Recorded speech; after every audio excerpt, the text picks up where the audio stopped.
ایک بادشاہ اور یتیم کی دلچسپ کہانی۔ بادشاہ کی کنیز کا یتیم خادر پر بدکاری کا الزام اور انجام۔ ایک بادشاہ اپنے نوکروں کے ہمراہ کہیں جا رہا تھا کہ راستے میں اسے ایک بچہ نظر آیا۔ بادشاہ کو بچہ بڑا پیارا لگا، حکم دیا کہ اسے میرے گھر والوں کے سپرد کر دیا جائے، اس کی تربیت کی جائے۔ چنانچہ وہ بچہ شاہی نگرانی میں پلنے لگا۔ گھر والوں کو بھی یہ بچہ بڑا محبوب تھا، اس کا نام احمد یتیم رکھا گیا۔ بچہ بڑا ذہین و فطین نکلا۔ جب بادشاہ کی وفات کا وقت آیا تو اس نے اپنے بیٹے کو بلا کر کہا، میرے مرنے کے بعد اس بچے کی خوب دیکھ بھال کرنا، اس کا خیال رکھنا اور اسے کسی بھی محرومی کا شکار نہ ہونے دینا۔ اپنے والد کی وفات کے بعد بیٹے نے والد کی وصیت پر پوری طرح عمل کیا۔ احمد یتیم کو زیادہ اہمیت دی۔ احمد خدا داد بے شمار صلاحیتوں کا مالک تھا۔ وہ ترقی کی منزلیں طے کرتا گیا۔ نئے بادشاہ کو اس پر بہت زیادہ اعتماد تھا۔ اس نے اپنے خاص خادموں میں شامل کر لیا اور تمام شخصی اور ذاتی معاملات میں اس سے مشورہ کرنے لگا۔ کچھ عرصہ گزرا، احمد یتیم کی کارکردگی اور بہتر نظر آئی تو اسے محل کے تمام نوکروں کا نگران مقرر کر دیا۔ اب احمد آزادی کے ساتھ محل کے کسی بھی حصے میں جا سکتا تھا۔ ایک دن بادشاہ نے احمد سے کہا، میرے کمرے سے فلاں چیز لے آؤ۔ احمد جب اس کمرے میں گیا تو وہاں بادشاہ کی ایک خاص لونڈی کو ایک نوکر کے ساتھ قابل اعتراض حالت میں دیکھا۔ اس لونڈی نے احمد کی منت سماجت کی کہ اس پر رحم کرے اور اس کی پردہ پوشی کرے۔ لونڈیاں بہت خوبصورت تھی۔ وہ اسے ورگلانے لگی کہ میں تمہاری ہر قسم کی خدمت سر انجام دینے کو تیار ہوں۔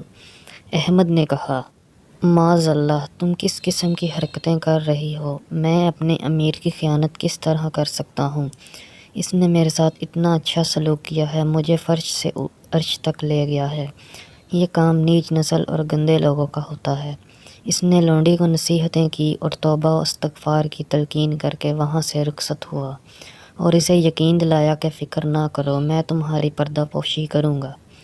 ادھر لونڈی کو مسلسل فکر کھائے جا رہی تھی کہ کہیں احمد میرا پردہ چاک نہ کر دے۔ شام کے وقت حسب دستور جب امیر اندر آیا تو اس نے روتے ہوئے اپنے کپڑوں کو چاک کر لیا اور چہرے پر تھپڑ مارتے ہوئے امیر کے پاس گئی۔ امیر اس وقت اکیلا تھا۔ اپنی خاص لونڈی کو روتے دیکھا تو کہنے لگا، تمہیں کس نے مارا ہے اور کیوں رو رہی ہو؟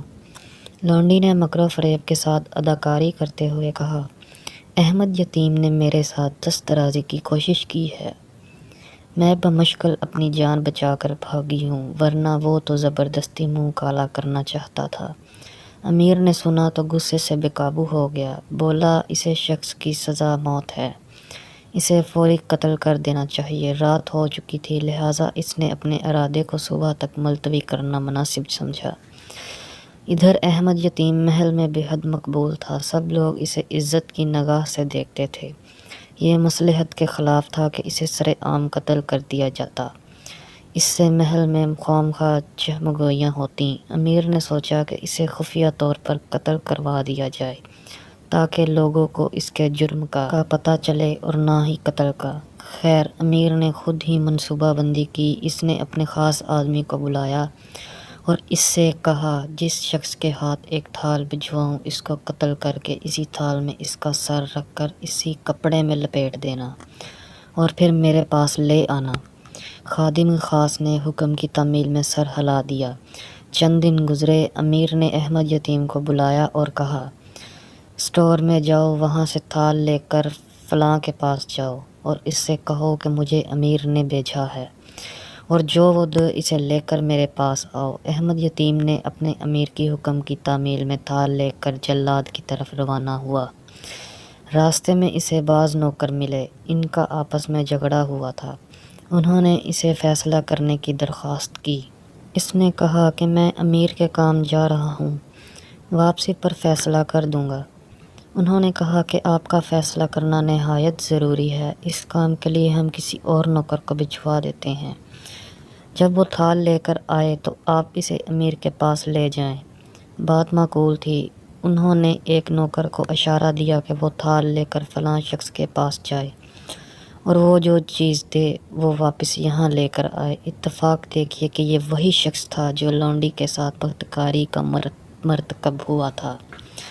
چنانچہ وہ تھال لے کر اس خادم خاص کے پاس چلا گیا۔ اس خادم خاص نے قتل کرنے کے لیے خاص جگہ کا انتخاب کیا ہوا تھا تاکہ کسی کو کانوں کان خبر نہ ہو سکے۔ اس نے اس نوکر کو ساتھ لیا اور وہاں پہنچ گیا۔ اس نے اس کی گردن کاٹ دی اور سر تھال میں رکھ کر خوب ڈھانپا اور امیر کے پاس آیا۔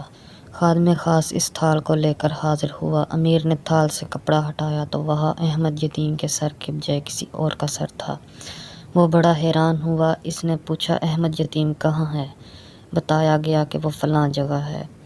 امیر نے احمد یتیم کو بلانے کا حکم دیا۔ جب احمد یتیم حاضر ہوا تو پوچھا، میں نے تمہیں ایک کام دے کر بھیجا تھا اور کہا تھا کہ تھال لے کے جاؤ، تم خود کیوں نہیں گئے؟